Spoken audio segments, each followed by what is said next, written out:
अस्सलाम वालेकुम स्टूडेंट्स। आज का हमारा एनालिटिक नंबर थ्योरी जो टॉपिक है उसका लेक्चर नंबर 6 हम करने जा रहे हैं। तो थ्योरम नंबर 8 है। थ्योरम को करने से पहले हम एक छोटा सा एग्जांपल लेते हैं। एक सेट लिखती हूँ मैं, सेट ऑफ इंटीजर्स।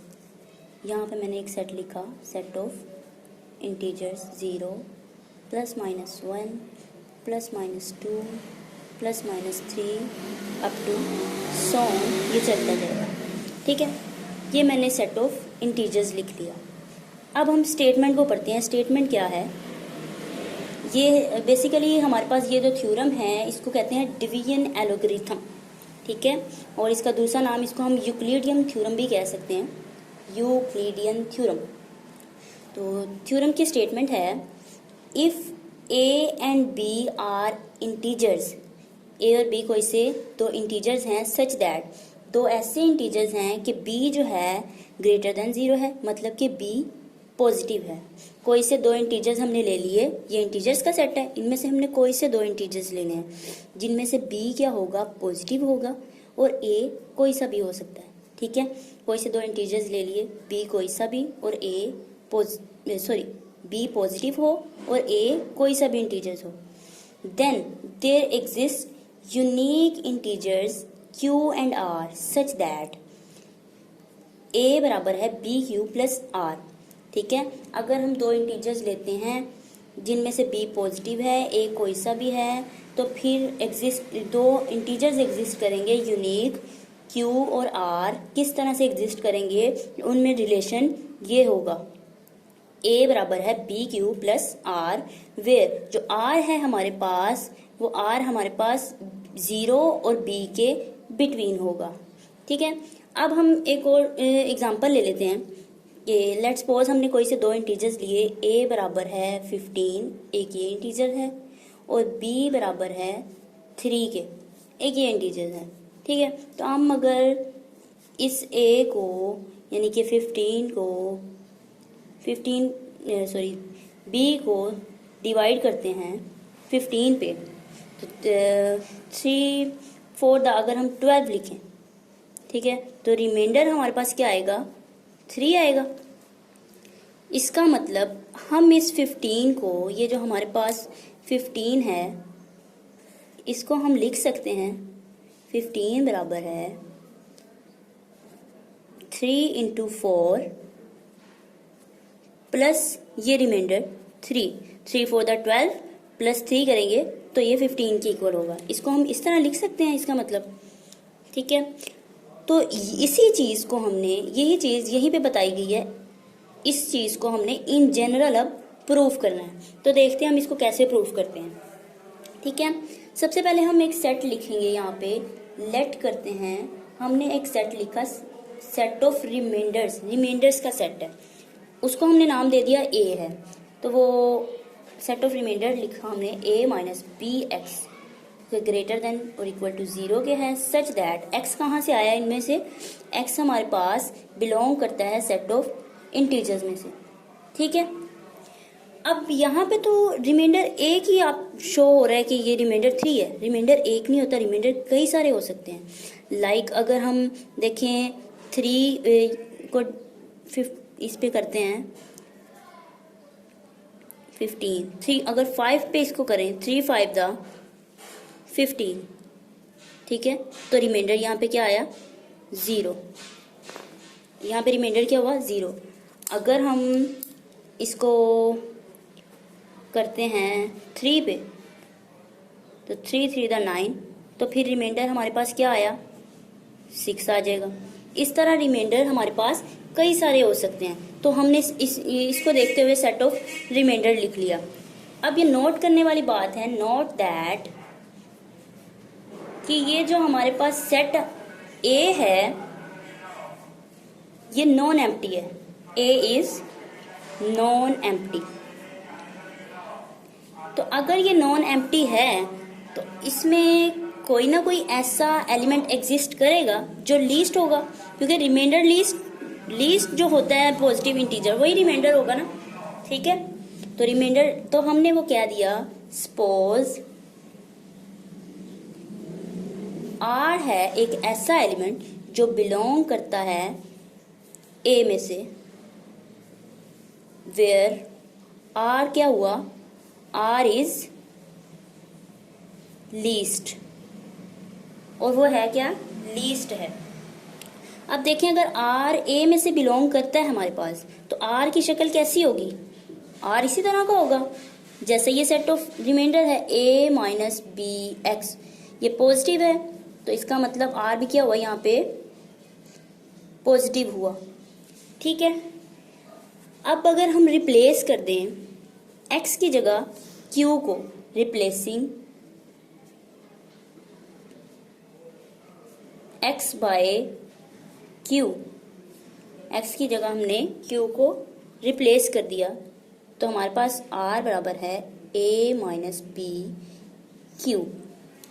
ठीक है, अब ये अगर दूसरी साइड पे जाएगा, ये नेगेटिव है, दूसरी साइड पे इसको ले जाएं तो पॉजिटिव हो जाएगा, तो दिस इम्प्लाइज हमारे पास क्या रह जाएगा, ए बराबर है बी क्यू प्लस आर के, और ये क्या, आर क्या हुआ हमारे पास, पॉजिटिव हो गया। ठीक है, आर हमने ऊपर बताया ना आर पॉजिटिव है, तो इसको कह देते हैं हम इक्वेशन ए, इसको हमने इक्वेशन ए का नाम दे दिया। अब ये चीज तो प्रूव हो गई कि आर है हमारे पास पॉजिटिव, जो उसने कंडीशन दी थी, लेकिन दूसरी कंडीशन अभी प्रूव करना बाकी है। उसने कहा है आर जो है बी से लेस भी है।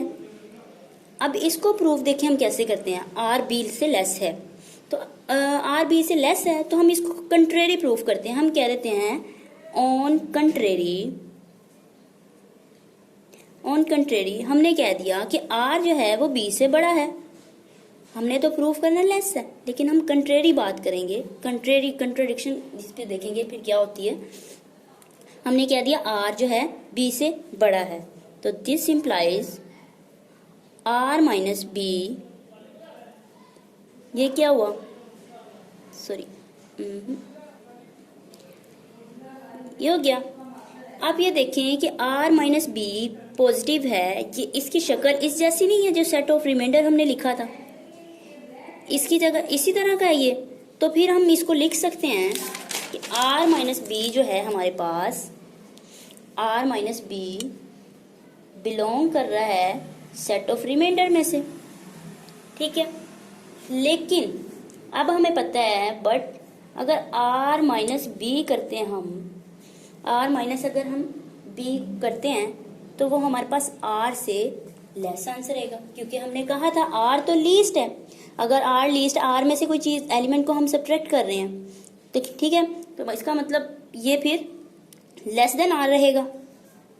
लेकिन हमने शुरू में क्या कहा था, वो बात यहाँ पे देखें, हमने कहा था r जो है वो लीस्ट पॉजिटिव एलिमेंट है, लीस्ट सबसे छोटा है।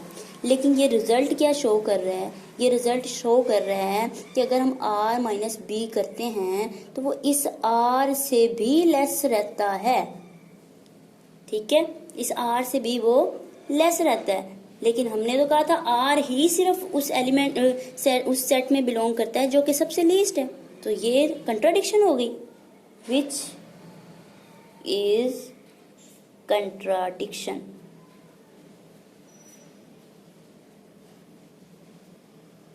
कंट्राडिक्शन होगी, तो इससे हमने क्या रिजल्ट निकला, इससे रिजल्ट निकला है कि r जो है, हमने कंट्रेरी कहा था कि r ग्रेटर है, तो इससे अब रिजल्ट निकल रहा है r तो लेस देन b हुआ। ठीक है, ये हमारे पास आ गई दूसरी इनइक्वालिटी b। अगर हम इसको कंबाइन करें, दोनों को a और b को, कंबाइनिंग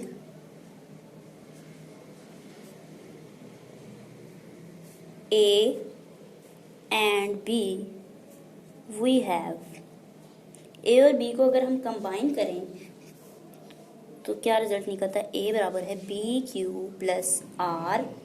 ठीक है, A में क्या कहा गया था, वेयर R जो है वो पॉजिटिव है, ठीक है, 0 से बड़ा है, जबकि B में कह रहा है कि R लेस देन B के है। तो ये चीज़ हमने प्रूफ करनी थी, हमने प्रूफ कर दिया। ठीक है। लेकिन अगर अब हम अपनी स्टेटमेंट पे गौर करें, हमारी स्टेटमेंट में था कि ए और बी ऐसे इंटीजर्स लें जिनमें से बी पॉजिटिव है, ठीक है। Then there exist unique integers q and r. यहाँ पे बात देखिए, उसने कहा है यूनिक इंटीजर्स। ये रिलेशन तो हमने प्रूव कर दिया, ए बराबर बी क्यू प्लस आर, लेकिन अब हमने इसकी यूनिकनेस प्रूव करनी है कि वो क्यू और आर जो इंटीजर्स हमारे एग्जिस्ट कर रहे हैं वो यूनिक हैं। तो अब हम इसकी यूनिकनेस प्रूव करेंगे। तो यहाँ पे हम लिखेंगे यूनिकनेस।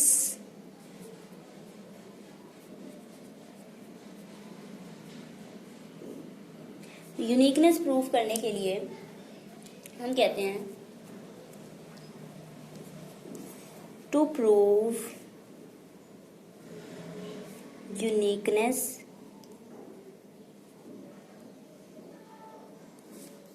वी सपोज दैट, वही जो हमारे पास स्टेटमेंट थी, स्टेटमेंट डिवीजन एल्गोरिथम की, we suppose that if A and B are integers, A और B कोई से इंटीजर्स हैं, such that कि B उसमें से क्या है, पॉजिटिव है, ठीक है, 0 से बड़ा है, पॉजिटिव है, then there exist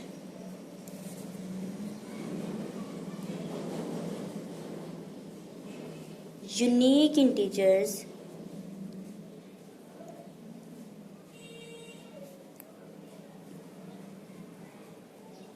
such that, वो यूनिक जो, ठीक है, यूनिकनेस प्रूव करने के लिए to prove uniqueness we suppose if A और बी कोई से दो इंटीजर्स हैं जिसमें से बी क्या है, पॉजिटिव है, तो यहाँ पे दो इंटीजर्स, यूनिक इंटीजर्स एग्जिस्ट करेंगे। वो कौन से हम कह रहे हैं, वो हम कह देते हैं कि वो यूनिक इंटीजर्स हैं Q1 and R1, such that, किस तरह से एग्जिस्ट करेंगे, जैसे वो डिवीजन एल्गोरिथम की स्टेटमेंट थी एज इट इज है, लेकिन हमने अब यहाँ पे क्या कह दिया, वो यूनिक इंटीजर्स कौन से हैं, Q1 और R1। हमने कह दिया कि कोई यूनिकनेस प्रूफ करने के लिए हम कह रहे हैं कि वो Q और R यूनिक नहीं है, अभी हम कह रहे हैं कि कोई से भी हैं इंटीजर्स हैं Q1 और R1, ठीक है।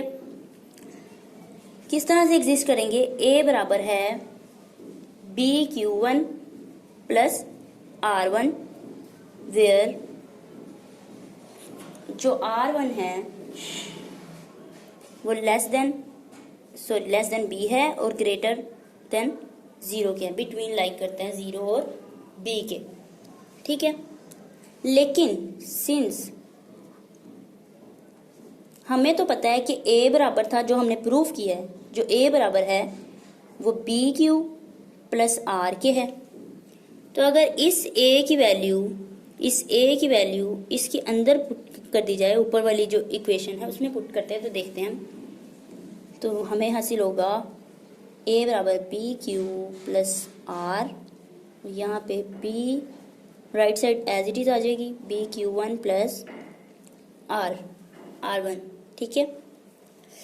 अब ये जो हमारे पास है, इसको अगर हम लेफ्ट साइड पे ले जाएं और इस R को हम राइट साइड पे ले आएं, तो देखते हैं क्या होता है।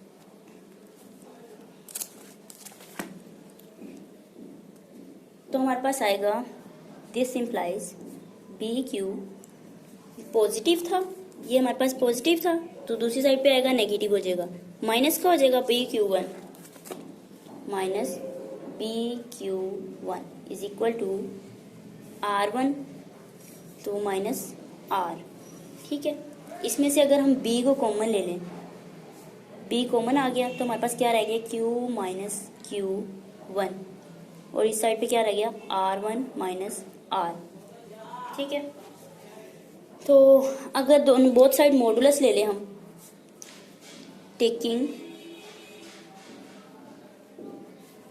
मॉडुलस ऑन बोथ साइड,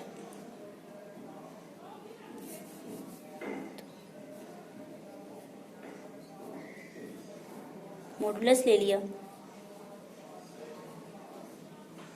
ठीक है, मॉडुलस लिया तो इसको हम कह देते हैं ये हमारे पास है इक्वेशन 1।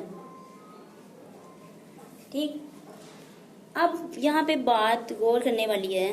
हमने शुरू में क्या प्रूव किया, हमने कहा जी R1 जो है हमारे पास, हम प्रूव करके आए हैं सिंस जो R है हमारे पास वो लेस देन है B से। ये बात हमने प्रूव की यहाँ पे कि R जो है B से लेस है, ये प्रूव की ना। इसका मतलब R1 भी लेस ही होगा B से, ठीक है। एंड R1 माइनस R, इसका जो डिफरेंस लेंगे वो भी फिर B से लेस ही रहेगा, ठीक है। देयरफॉर B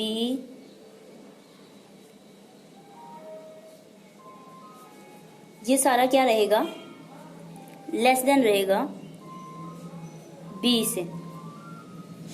दिस इम्प्लाइज ये इधर जाके डिवाइड हो जाएगा, मल्टीप्लाई हो रहा है B, इधर डिवाइड होगा तो क्या रह जाएगा 1, Q माइनस Q1 का मॉडुलस ये लेस देन 1 हो गया। अब 1 से लेस क्या चीज होती है, 1 से भी लेस जो है वो 0 ही रहेगा। तो हम लिख सकते हैं Q minus Q1 is equal to 0, 1 से लेस, ठीक है, वो इनइक्वालिटी थी तो 1 से लेस 0 हो गया हमारे पास। दिस इम्प्लाइज Q बराबर है Q1।